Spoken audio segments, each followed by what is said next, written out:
Gracias una vez más por estar aquí en sintonía de Sabiduría para el Corazón. Hoy vamos a comenzar un estudio denominado La membresía tenía farsantes. Está basado en Hechos capítulo 4 versículos 23 al capítulo 5 versículo 11. En nuestra última charla sobre el libro de los Hechos observamos a Pedro y a Juan parados ante el Sanedrín con un mendigo sanado. A ellos se les había mandado que permaneciesen callados, que no hablaran más acerca de Jesús. Sin embargo, ellos regresaron a su membresía o asamblea y contaron la historia. Luego vimos al cuerpo estallando en un espontáneo tiempo de oración. 3 cualidades quiero que veamos inmediatamente de la oración. Podríamos pasar todo el tiempo de hoy hablando sobre la oración de ellos. No vamos a hacer eso. Pero antes de que lleguemos a otra historia fea, antes de ver noticias oscuras acerca de la historia de esta iglesia, quisiera señalarte un par de cosas. Permíteme, por favor, entregarte 3 cosas acerca de la oración de ellos, las cuales me golpearon mientras lo estudiaba.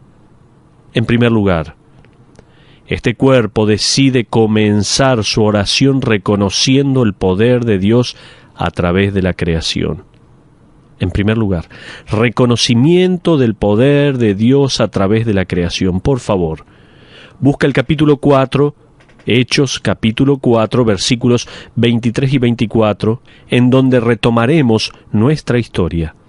Las Escrituras dicen esto: y puestos en libertad, vinieron a los suyos y contaron todo lo que los principales sacerdotes y los ancianos les habían dicho.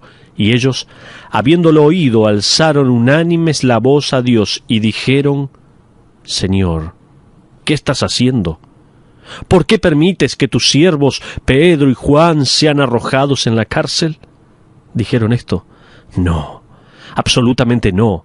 Ellos no comenzaron su oración preguntando por qué, sino declarando quién era Dios. Observa la última parte del versículo 24. Soberano Señor, tú eres el Dios que hiciste el cielo y la tierra, el mar y todo lo que en ellos hay. Cuando te enfrentes a momentos desalentadores, ese es un buen momento para que recuerdes quién es Dios.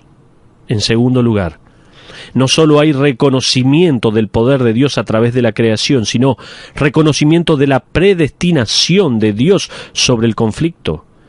Este cuerpo también incluye en su oración un reconocimiento de la predestinación de Dios sobre el conflicto. Un pensamiento interesante emana de estos versículos mientras ellos continúan orando. Observa los versículos 27 y 28. Dice la Biblia: porque verdaderamente se unieron en esta ciudad contra tu santo Hijo Jesús, a quien ungiste, Herodes y Poncio Pilato, con los gentiles y el pueblo de Israel. Observa ahora esto: para hacer cuanto tu mano y tu consejo habían antes determinado que sucediera. ¡Qué perspectiva increíble que tenían! Ellos dicen: Señor, lo que ha sucedido de acuerdo a tu voluntad. Esto puede haber causado que toda la iglesia permaneciera una noche sin dormir, y no entendemos qué es lo que está sucediendo, pero sabemos que tú lo planeaste de acuerdo a tu propósito. ¡Qué maravilloso! Sinceramente, hombres y mujeres, creo que somos muy vulnerables ante el desánimo y la derrota, hasta que podemos ver que el conflicto y que el problema nunca vienen a nuestras vidas sin el permiso de Dios. Más aún, aquellas cosas que irrumpen en nuestras vidas sin encajar a la larga en el soberano plan de Dios para tu vida, aun cuando no lo comprendamos, aun cuando sean tiempos malos, aun cuando esa situación sea muy difícil. La Biblia nunca promete que todo lo que vendrá a nuestras vidas serán cosas buenas. De hecho, la Biblia promete en Romanos capítulo 8, versículo 28a: y sabemos que a los que aman a Dios todas las cosas les ayudan ¿a qué? A bien. En tercer lugar, hablando de la oración, no solo ellos reconocieron el poder de Dios a través de la creación, no solo ellos reconocieron la predestinación de Dios sobre este conflicto, sino que también hubo una petición de perseverancia con valor. Entonces, bajo la luz de esto, Ellos arrojaron un tercer elemento que es como si ellos dijeran: ahora vamos a terminar nuestra oración con una petición de perseverancia con valor. Mira el versículo 29. Dice: y ahora, Señor, mira sus amenazas. En otras palabras, tú puedes manejar esto. Tú sabes qué es lo que está sucediendo, tú sabes lo que ellos están diciendo, tan solo toma notas de sus amenazas. Pero concede a tus siervos que con todo denuedo hablen tu palabra. Mi amigo, en ningún lugar en el libro de los Hechos, ni en ningún otro lado en las páginas del Nuevo Testamento lees acerca de una iglesia que le pida a Dios que haga del mundo un lugar amigable. Nunca, nunca, nunca. Esta iglesia deja un ejemplo clásico para nosotros, para cuando enfrentemos la persecución de su liderazgo. Ellos no oraron aquí que el Sanedrín saliera de sus espaldas. Ellos no le pidieron a Dios que les diera a sus líderes políticos en Israel la simpatía para lo que la iglesia estaba tratando de hacer. Y a pesar de que esto pueda ser un pensamiento radical, ellos ni siquiera oraron para que un conservante reemplazara a Caifás en el Sanedrín. Este es un ejemplo clásico de una iglesia bajo persecución, como lo estaba, pidiendo a Dios no para que limpie el estanque donde ellos estaban nadando, sino para que les dé valor y audacia para rescatar los peces de aquella sociedad putrefacta y rescatarlos para aquellas claras y limpias aguas del reino. Eso es lo que estaban pidiendo en este versículo. Y concede a tus siervos que con todo denuedo hablen tu palabra. Ahora, observa el versículo 31, donde dice la palabra de Dios: cuando hubieron orado, el lugar en que estaban congregados tembló, y todos fueron llenos del Espíritu Santo y hablaban con denuedo la palabra de Dios. Amo este concepto. Esta iglesia primitiva, dicho sea de paso, no tenía el Nuevo Testamento para confirmar que su oración era el tipo de oración correcta. Ellos no tenían libros teológicos sobre la soberanía de Dios. Ellos no tenían siglos de práctica de iglesia y de fe que les sea como ejemplo para ellos. Es como si el soberano Dios, que sostiene el mundo en la palma de su mano, hubiese sacudido un poco la cabeza y hubiese hecho resonar las alacenas y los platos y las ventanas, como para decirle a esa primera membresía: están orando la oración correcta, están moviéndose en la dirección correcta, manténganse así. Creo que esta iglesia en ese momento es invisible. Desde el versículo 32 al 34 dice: y la multitud de los que habían creído era de un corazón y un alma, y ninguno decía ser suyo propio nada de lo que poseía, sino que tenían todas las cosas en común. Y con gran poder los apóstoles daban testimonio de la resurrección del Señor Jesús, y abundante gracia era sobre todos ellos. Así que no había entre ellos ningún necesitado, porque todos los que poseían heredades o casas las vendían y traían el precio de lo vendido. Ahora, esto no es una vivencia comunal, esta es una vivencia comunitaria. No puedes vender algo que no posees, pero mientras la necesidad surgía en el cuerpo, aquellos que poseían propiedades las vendían y traerían el dinero y lo dejarían a los pies de los apóstoles, de manera que las necesidades de otros pudieran ser satisfechas. Este es un desafío para la iglesia en la actualidad. No a retirarnos a un bosque y comenzar una nueva comunidad, sino tener cuidado e interés comunitario por las necesidades de nuestros hermanos y hermanas en Cristo Jesús. Quizás puedas decir: tú sabes, yo quiero ese tipo de vida comunitaria. De hecho, es una de las razones por las que desearía que nuestra iglesia no fuera tan grande. Parece como si no pudiese abrazar a toda mi membresía. Con frecuencia me topo más con extraños que con personas que conozco. ¿Realmente piensas así? Probablemente no conozcas a las personas que te rodean. Bueno, anímate al saber que la iglesia de Hechos en este momento de su historia tenía entre 10 y 15.000 personas. Ellos tenían un staff de 12 apóstoles a tiempo completo, y ellos estaban a punto de registrar a todo un cuerpo de hombres, los cuales probablemente establecieron el diaconado. Los diáconos no harían más que administrar las necesidades financieras de las viudas, ya que había tantas de ellas. Este es un organismo increíblemente grande, y de acuerdo con Hechos, crecía cada día más.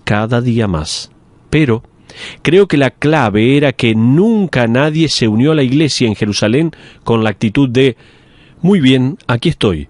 Ahora, ¿qué pueden hacer ustedes y Dios por mí?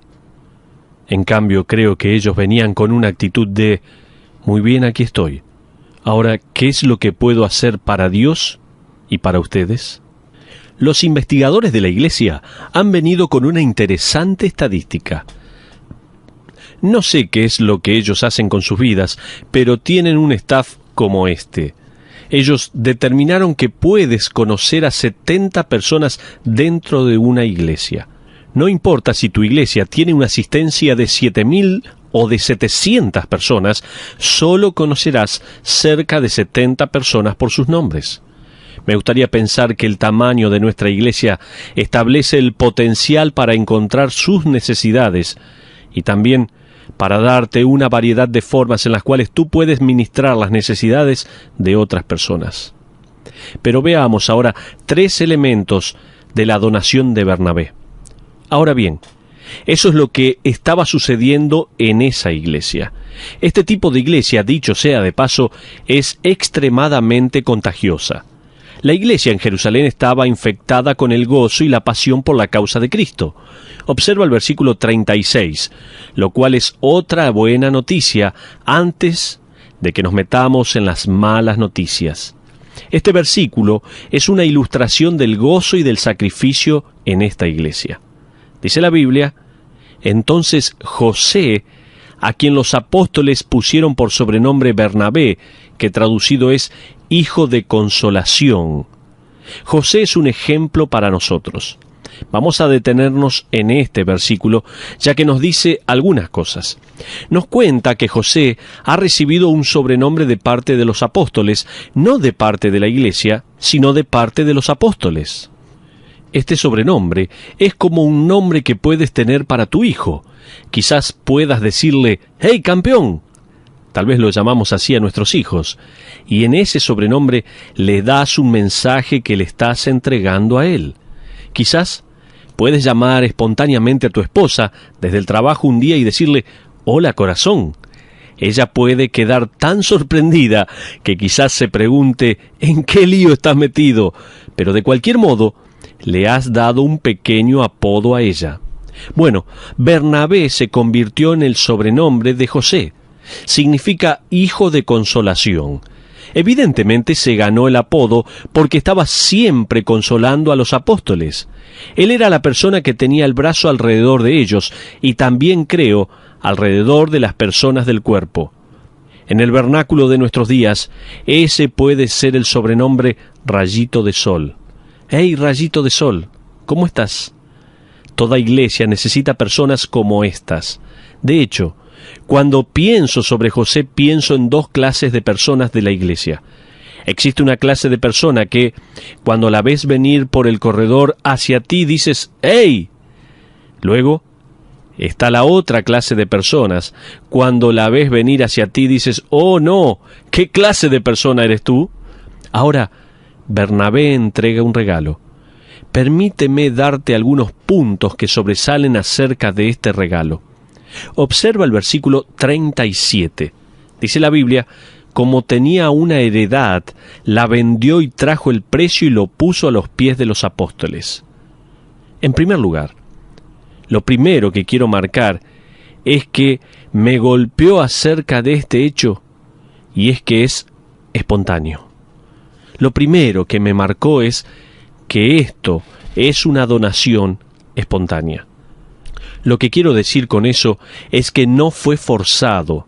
Esta es la clase de donación que emana del corazón amoroso para el Señor y para la iglesia del Señor. Ninguno lo llamó y le dijo: Bernabé, sabemos que posees esa tierra y debes darle el dinero a los apóstoles. Eso sería lo correcto de tu parte. No, no fue así. Bernabé actuó primero, evidentemente fue su idea y fue un acto de amor espontáneo.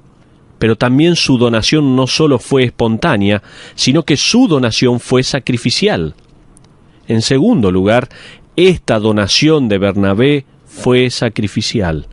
El versículo 37 dice que Bernabé poseía una fracción de tierra que la vendió y que le trajo el dinero a los apóstoles. La historia contrastante en la cual estamos a punto de meternos implica que José o Bernabé trajo todo el dinero y lo puso a los pies de los apóstoles. Evidentemente, él entregó libremente sus posesiones. Leí sobre Corrie ten Boom, una mujer que les debe sonar familiar, quien enfrentó el horror de un campo de concentración nazi. Ella una vez escribió que había aprendido a través de esa experiencia a no aferrarse fuertemente a las cosas, ya que causaba mucho dolor cuando el Padre las arrancaba de sus manos. Creo que Bernabé era esa clase de persona. Él no se aferraba fuertemente, no había dolor al donar algo de su tesoro para el Señor. En tercer lugar, no solo su donación fue espontánea, no solo su donación fue sacrificial, sino que también fue sin egoísmo. Noté, en tercer lugar, que Bernabé donó sin egoísmo. Lo que quiero decir con eso es que no fue ostentoso. Bernabé no vino a la asamblea con el anuncio: escuchen todos, tengo algo que donar. ¿Conocen esa fracción de tierra que ha sido de mi familia durante años? Bueno, la vendí y les estoy donando todo el dinero. No se nos da la idea de que había cuerdas atadas. Él no le dijo a los apóstoles: miren, caballeros, les daré ese dinero, pero cuando construyan ese auditorio quizás puedan llamarlo el auditorio en memoria de Bernabé. Dicho sea de paso, así es como se recolecta el dinero en América. Se juntan millones anexando públicamente la donación con el nombre del que la donó. Ahora no tengo ninguna duda que, con una iglesia de 15,000 personas, alguno le palmeó la espalda y le dijo: bien hecho, rayito de sol. Hombre, así es como eres tú, Bernabé, qué ejemplo que eres. Es muy alentador que hayas hecho eso. Eres un ejemplo para todos nosotros. No tengo dudas que las personas le enviaron notas a Bernabé en agradecimiento. Estaba creciendo en popularidad dentro del cuerpo. Creo que no era eso lo que él tenía en mente, pero ya era algo como de la crema, se estaba elevando. Esta iglesia, en ese momento en Jerusalén, era increíble, era alegre, era contagiosa, era efectiva. Pero ¿saben qué? La corrupción interna aparece. Sin embargo, nunca pienses que tan solo porque una iglesia se convierte en esa clase de iglesia, significa que el enemigo de la iglesia ha sido derrotado. No. El león rugiente nunca se retira, solo espera el momento y cambia su estrategia. Si Satanás no puede conquistar la iglesia desde afuera, intentará corromper la iglesia desde adentro. Eso es exactamente lo que va a suceder luego. El próximo versículo, en el capítulo 5, versículo 1, comienza con la palabra pero. Subraya o marca esa palabra pero. Creo que es una desdichada división del capítulo, porque estas dos historias en realidad es una, la cual Lucas quiere contrastar. Él comienza con pero, es decir, en contraste con lo que acabas de ver de Bernabé. Lucas escribe: pero cierto hombre llamado Ananías, con Zafira su mujer, vendió una heredad. La insinuación es también. Bernabé vendió su heredad y luego Ananías y Zafira también vendieron su heredad. Ellos hicieron lo mismo que Bernabé. Ahora observa desde el versículo 2 al versículo 4 de Hechos capítulo 5. Dice así la palabra de Dios, y sustrajo del precio, sabiéndolo también su mujer, y trayendo solo una parte, la puso a los pies de los apóstoles. Y dijo Pedro: Ananías, ¿por qué llenó Satanás tu corazón para que mintieses al Espíritu Santo y sustrajeses del precio de la heredad? Reteniéndola, ¿no se te quedaba a ti? Y vendida, ¿no estaba en tu poder? Damas y caballeros, me resulta interesante que el primer problema con el que tuvo que lidiar la Iglesia no fue la inmoralidad, no fue la malversación, ni el enojo, ni siquiera la apostasía. El primer problema con el que tuvo que lidiar la Iglesia fue la hipocresía. La palabra hipócrita es una palabra interesante. Es en realidad una palabra que proviene directamente de la transliteración de una palabra griega, hipócrites. Todavía no conocemos todo lo que esta palabra abarca. Al traducirlo, hipócrites o hipócrita significa actor. Emana de los escenarios griegos en donde los actores usaban máscaras. En los primeros días de Cristo, la mayoría de los dramas que se desarrollaban en los escenarios eran efectuados por actores, quienes tenían máscaras frente a sus rostros. Quizás hayas visto el tradicional ícono del escenario, el cual consiste de dos máscaras. Una máscara es de un hombre frunciendo el ceño y la otra es de un hombre que está con una amplia sonrisa. Eso proviene de los escenarios griegos. Las máscaras les permitían a los actores representar a dioses o también les permitían representar a distintas personas, de manera que nunca carecían de actores. Las máscaras escondían las verdaderas identidades de ellos, lo que les daba la posibilidad de actuar como si fueran otras personas. Hipócrites o hipócrita en nuestro idioma denota a alguien que actúa como si fuera otra persona u otra cosa. Ellos son hipócritas, significa ellos son actores. Ellos parecen espirituales, pero es una actuación. Parecen morales, pero en realidad es una máscara ocultando secretos oscuros. Una de las primeras cosas que podemos aprender de este pasaje, damas y caballeros, es que es posible parecer bueno y no ser genuino. Ananías y Zafira parecían espirituales y su sacrificio financiero personal parecía bueno. Pero como veremos en un momento, ellos estaban simplemente escondiendo una gran hipocresía. Si alguien te dice alguna vez, y me lo han dicho a mí, bueno, la razón por la cual no voy a la iglesia es porque hay muchos hipócritas. Bueno, de hecho, el argumento de ellos es hipócrita. Lo primero que viene a mi mente, y que aún no lo he dicho, es, bueno, no dejes que eso te detenga. Hay lugar para uno más. La tragedia, sin embargo, es que hay una verdad detrás de esa declaración. Solíamos formular la pregunta, ¿dónde hay una persona honesta en la comunidad? Ahora preguntamos, ¿hay alguna persona honesta dentro de la iglesia?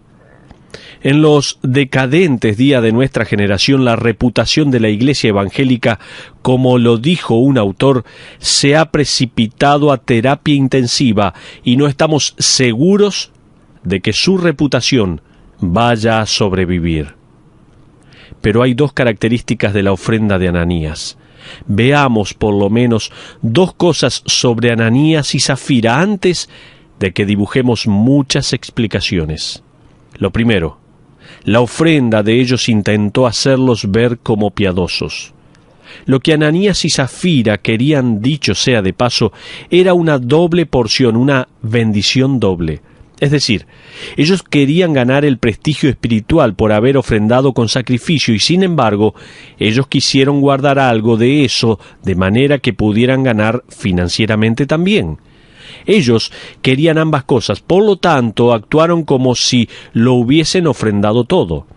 Metafóricamente, Ananías en esa mañana evidentemente agarró su máscara y se la acomodó bien sobre su rostro y dijo, «Zafira, ¿cómo me veo?» Ella dijo, «Oh, te ves muy bien, te ves tan espiritual como ese viejo Bernabé. Estoy convencida de que vas a parecer tan bueno cuando llegues a la asamblea y des la ofrenda, que ellos van a venir con un sobrenombre también para ti. Dentro de una iglesia de 15.000 personas, vamos a alcanzar la cima. Te ves fantástico.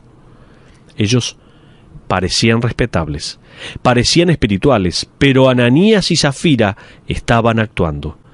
Hace unos años atrás, alguien de nuestra congregación me entregó unos manuscritos del señor John Conan Doyle. Doyle fue el creador y el autor de Sherlock Holmes. Evidentemente, el hombre era una persona muy interesante. Leí que un día, como una travesura, envió un telegrama a uno de sus mejores amigos y a sus estimados asociados, los cuales eran todos altamente respetados en su comunidad. El telegrama simplemente contenía las palabras siguientes: escapen inmediatamente, se descubrió todo. Dentro de las 24 horas, 12 de los hombres habían dejado el país. ¿Qué hay si recibes un telegrama como ese? ¿Qué sucedería si recibieras un telegrama que simplemente te dijera, te han encontrado? ¿Qué pasaría por tu mente? ¿Eran cristianos Ananías y Zafira? Necesitamos detenernos lo suficiente como para poder contestar esta pregunta. Yo creo que sí lo eran. Creo esto porque ellos eran parte de aquellos que creyeron y que fueron bautizados, como nos dice evidentemente Hechos capítulo 4. Ellos también estaban involucrados en la estrategia de la iglesia para cuidar de las necesidades de aquellos que se encontraban con dificultades financieras. Y ellos estuvieron presentes para observar la forma de la ofrenda de Bernabé. Creo que la lección para la iglesia de ser puros y auténticos caería rápidamente si este evento solo involucrara a 2 creyentes que fueron juzgados.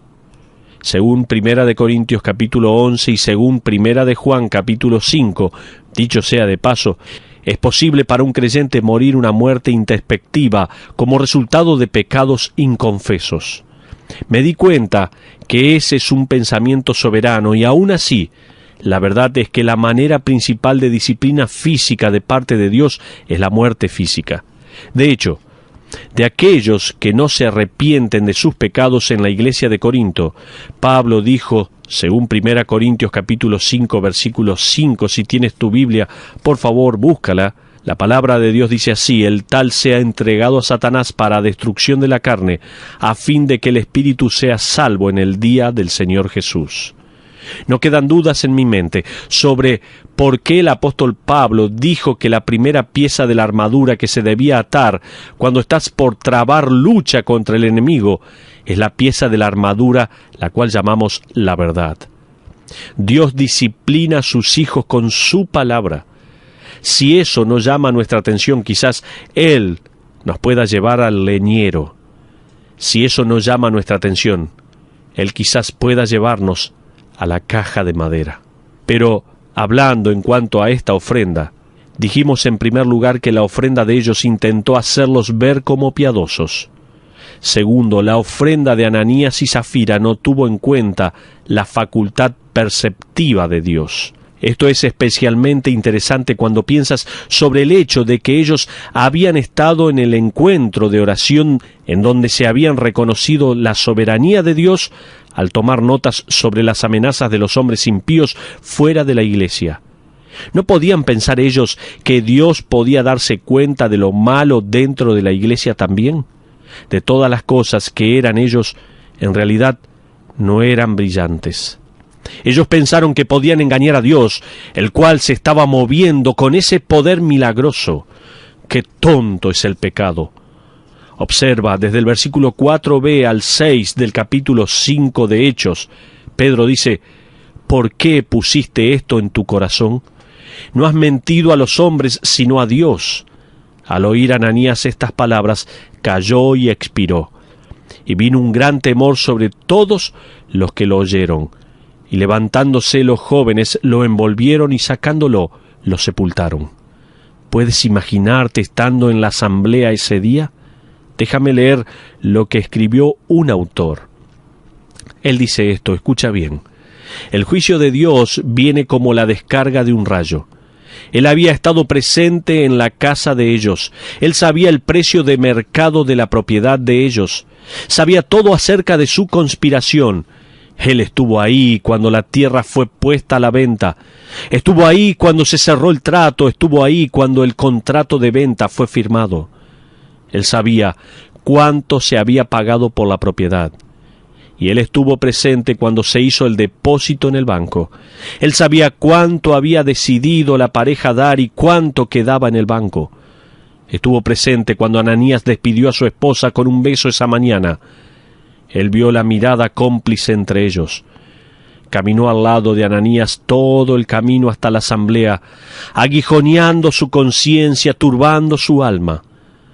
Él permaneció parado triste y silenciosamente mientras que la decepción era consumada, y luego él iluminó todo el panorama en la mente de Pedro, dándole a él un don instantáneo de discernimiento, y le dijo qué era lo que debía hacer. ¡Qué inexpresiva solemnidad! Cuán fácilmente olvidamos que el Espíritu Santo conoce todos los detalles mundanos de nuestras vidas. Hasta aquí lo que este autor dijo. Continuemos con los versículos 7 y 8a. Pasando un lapso como de 3 horas. Todo esto era parte del plan. Sucedió que entró su mujer, no sabiendo lo que había acontecido. Entonces Pedro le dijo, ahora, eso indica que Safira dijo algo para que Pedro le respondiese. Lucas no cuenta lo que ella dijo. Sin embargo, ¿puedes imaginar esa escena? Ella ha entrado 3 horas después del momento en que su esposo había ido y todos los eventos habían sucedido. Esto era parte del plan de ellos. Ellos querían prestigio y aprecio. Ellos querían reconocimiento. Ellos querían llegar a la cima, como si hubiese alguna cima a donde llegar. Ellos lo planearon de tal manera para que se viera como si ellos no quisieran llamar la atención. Por lo tanto, te diré que, cariño, tú vas adelante y realizas todo, y luego iré yo 3 horas después, totalmente indiferente, y tan solo me uno a la fiesta. Safira no tenía idea que ellos acababan de enterrar a su esposo. Ella no tenía idea que durante 3 horas la iglesia había estado lamentando la pérdida de un hermano. Ella no tenía idea que la iglesia seguía tambaleándose por el súbito castigo de Dios en la vida de uno de sus miembros.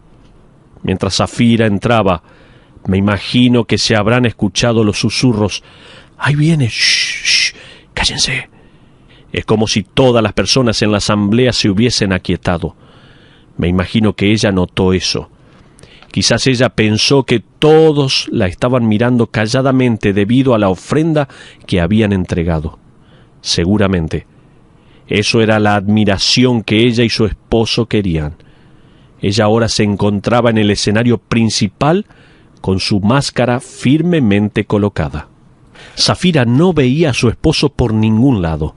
Quizás ella miró a su alrededor mientras caminaba hacia los apóstoles. Tal vez pensó, bueno, probablemente ya lo habrán llevado a una reunión a puertas cerradas para desarrollar una estrategia junto con los otros líderes de la iglesia. Con una humildad y dulzura fabricada, quizás Safira dijo, ¿han visto a mi esposo? ¿Les ha dado la donación nuestra ofrenda de sacrificio para la iglesia? ¿Cómo amamos a la iglesia? Amamos esta iglesia, estamos tan felices de haber dado lo que dimos. Algo relacionado con eso fue dicho por ella porque Pedro luego le responde, punto en blanco, en el versículo 8b, Safira, dime, ¿vendiste en tanto la heredad? Ahora, esa es una pregunta extraña. ¿Por qué le preguntaría él eso a ella? Seguramente la mente de Safira ahora comienza a preguntarse, ¿cambió Ananías la historia? ¿Se olvidó del precio que acordamos decirle a los apóstoles? ¿Lo hizo más grande gracias a su aprobación? ¿Lo minimizó? ¿Por qué me preguntaría él por el precio de esa tierra? Eso no encaja en esta escena. Quizás en ese momento el Espíritu Santo aguijoneó el corazón de Safira. Di la verdad, deja de actuar. Luego de una breve pausa, quizás Safira responde al final del versículo 8, y ella dijo, sí, en tanto. Sigamos con los versículos 9 y 10. Y Pedro le dijo, ¿por qué conviniste en tentar al Espíritu del Señor? He aquí a la puerta los pies de los que han sepultado a tu marido, y te sacarán a ti. Al instante ella cayó a los pies de él y expiró. Y cuando entraron los jóvenes, la hallaron muerta y la sacaron y la sepultaron junto a su marido. ¡Wow! Nunca olvides el potencial precio de usar una máscara espiritual.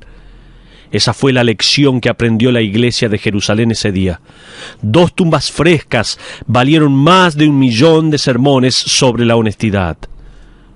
¿Por qué obraría Dios con esa respuesta tan súbita?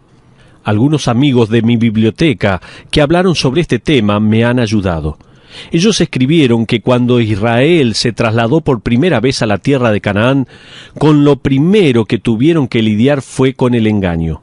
Cuando Acán robó lo que había sido prohibido y lo escondió en su tienda, Dios se movió velozmente y le enseñó a la nación la importancia de su integridad y de la autenticidad como su pueblo. Ahora, esto nuevo llamado Iglesia, la cual se ha trasladado recientemente hacia una dispensación conocida como gracia, aprende la misma lección. La integridad y la autenticidad no son opcionales, son esenciales para la Iglesia. Pero ahora vamos a entrar en la aplicación de nuestro mensaje. Permíteme unir nuestro estudio con 2 pensamientos. Miraremos otro versículo en unos momentos, pero permíteme dar un par de principios a modo de aplicación. El gozo dentro de la familia de la Iglesia es incrementado cuando sus miembros rechazan la tentación de las máscaras espirituales. Como aplicación número 1, escucha bien esto. El gozo dentro de la familia de la Iglesia es incrementado cuando sus miembros rechazan la tentación de las máscaras espirituales. ¿Se te ha ocurrido alguna vez que todos los que ves en la Iglesia hoy están enfrentando una batalla en algún lado? Todos se enfrentan a algún tipo de desafío.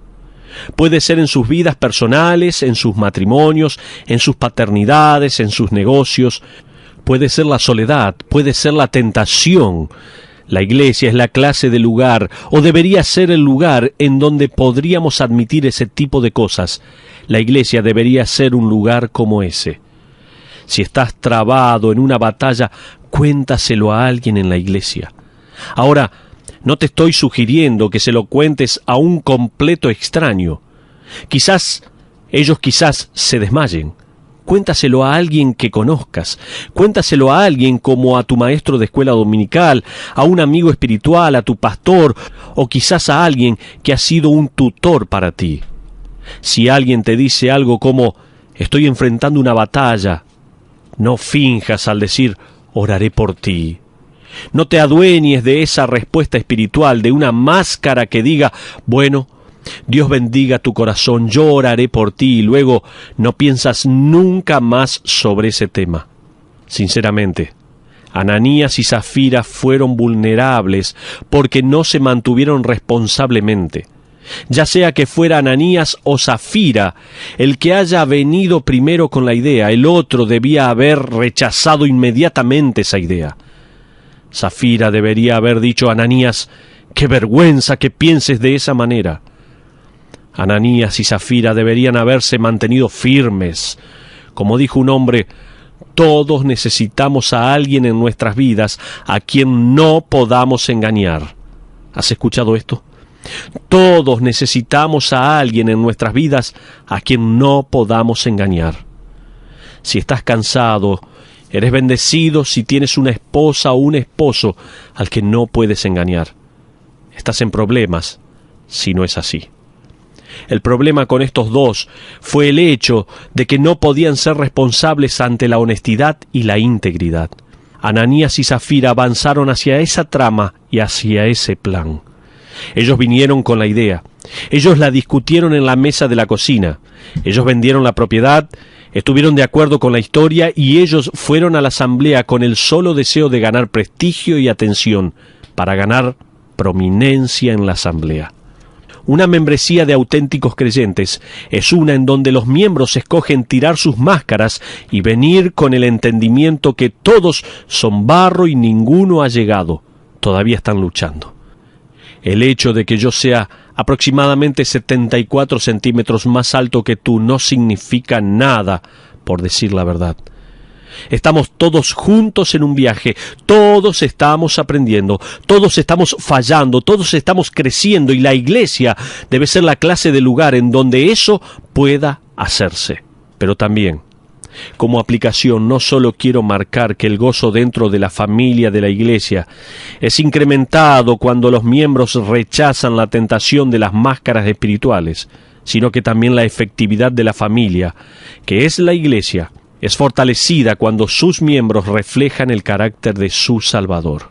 En segundo lugar, toma nota, por favor.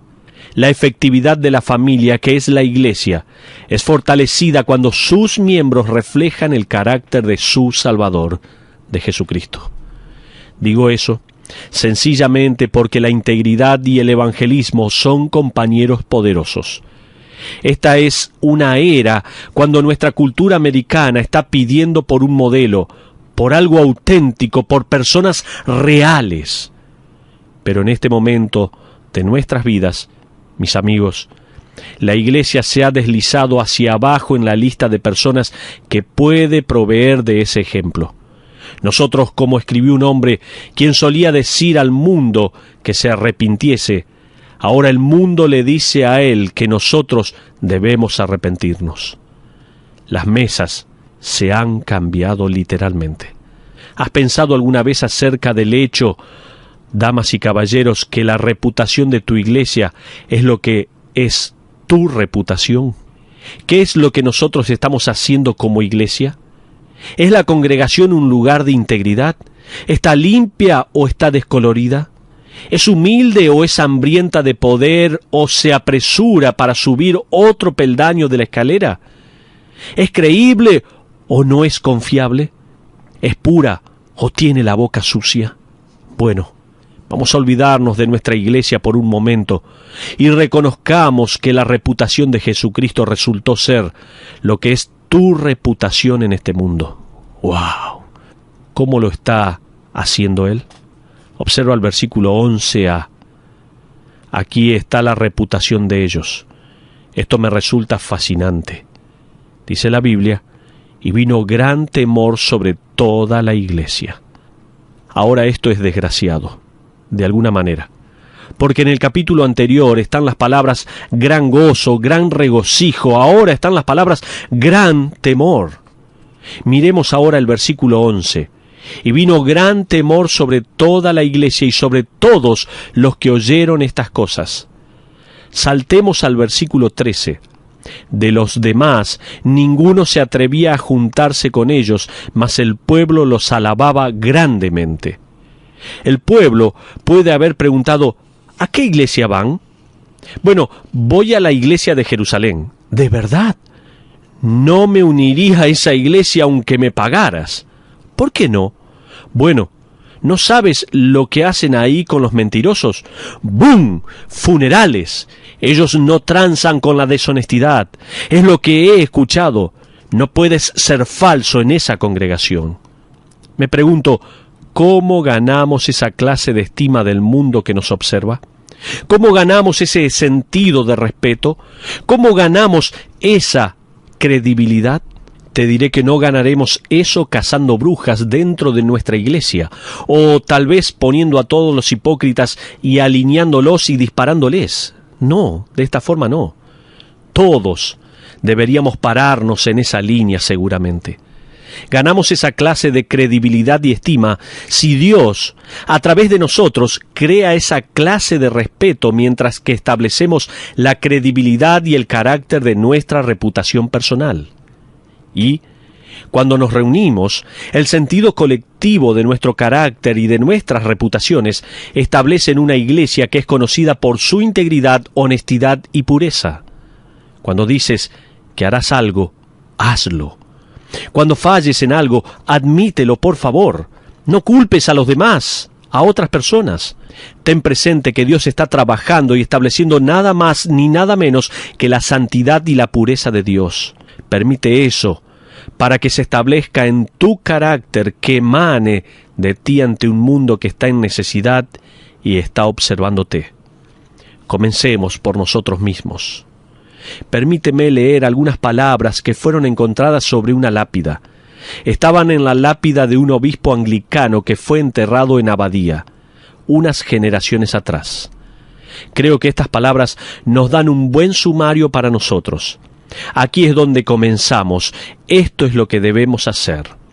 Lo que decía esta lápida era lo siguiente: cuando era joven y libre y mi imaginación no tenía límites, soñaba con cambiar al mundo.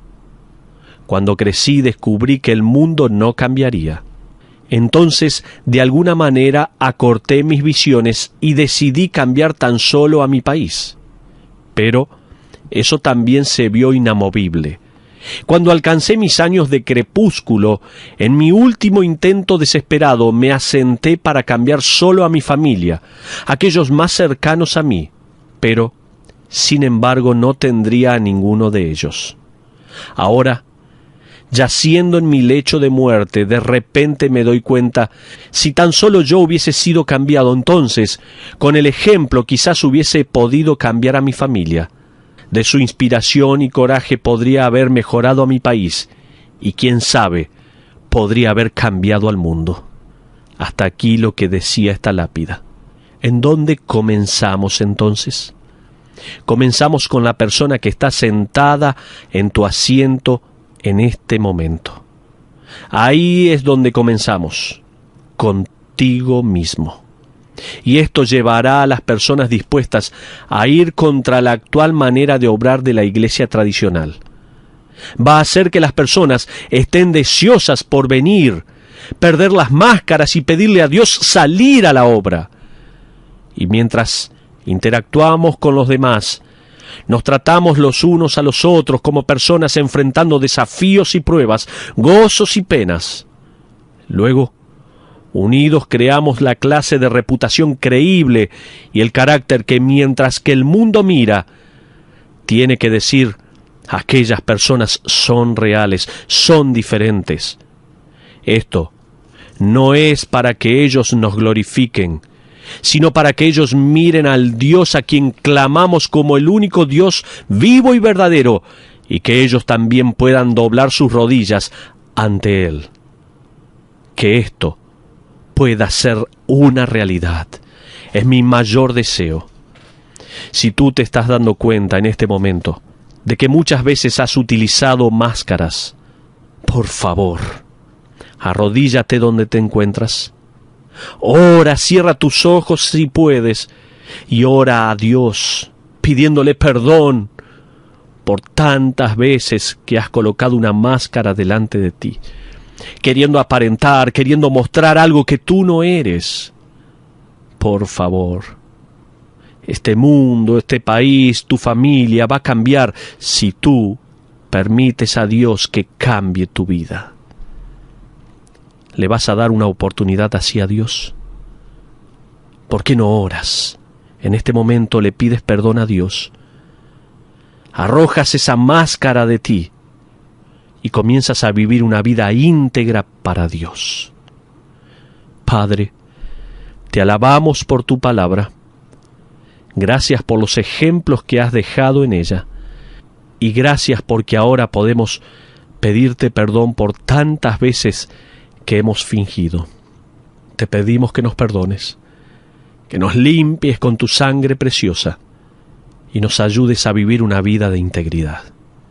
Te lo pedimos todo en el nombre de Cristo Jesús. Amén.